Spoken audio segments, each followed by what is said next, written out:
Okay, what happens if you bring the ball up and it looks like a man defense, but when you move the ball over here, these guys stay where they are. Now you know you're dealing with a 3-2. Our point guard switched off. That might be the simplest thing to do to see what they're playing, right? Switch, these two guys switch at the beginning, see what happens. Here the defense stayed where they were. That means it's a 3-2. 3 in the front, 2 in the back. All right. So in that situation, what we want to do is we want to get the ball in right behind this guy. The sweet spot here, we want to put the ball right behind him. And once again, we're going to try to do that diamond that we talked about before. But let's do this. If it's a 3-2, I want our post guys to start in the back where the defense can't see you, okay? They're trying to cover a zone, they're looking around, play behind them where they can't see you because you want to pop into this area, but you don't want them to be there when you start and you don't want them to see you coming. The ball's here, right? We can throw the ball back and forth between the wing and the point to try to get a point of entry to make this entry pass to this guy. And this is initiated by first the right post guy popping out right here. He comes from behind this guy. He pops open. Here I am. Throw me the ball, right? We don't know where the ball is at this point.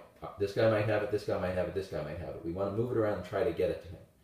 He's got a couple of seconds, maybe 2 seconds to try to make this happen. If it doesn't happen, because remember, they're going to get on him. If it doesn't happen, he should return back to where he was, drop behind the defense again, right? And then this guy can pop out. Remember, there's no shot clock. We can do this as many times as we want. But we want to pop out and get this pass. Eventually, we want to get the ball to this guy. Now, here's how we're going to do it. Let's say he pops out and we get him the ball here. This defender is going to be on him right away.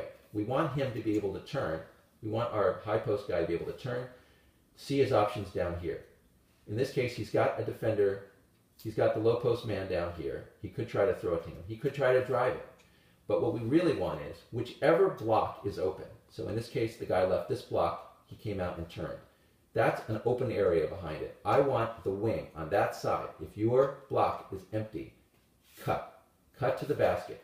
Because this guy can throw you the ball and you can get a layup. And this is a zone, so this guy is not thinking man. He's thinking about you back here. In fact, he's probably looking this way. He's looking at the high post man who has the ball. Go to the basket, and we'll try to get you the ball. Right? If they cover you, if this guy comes over to cover you, the low post guy under the basket is available. Pass here, layup.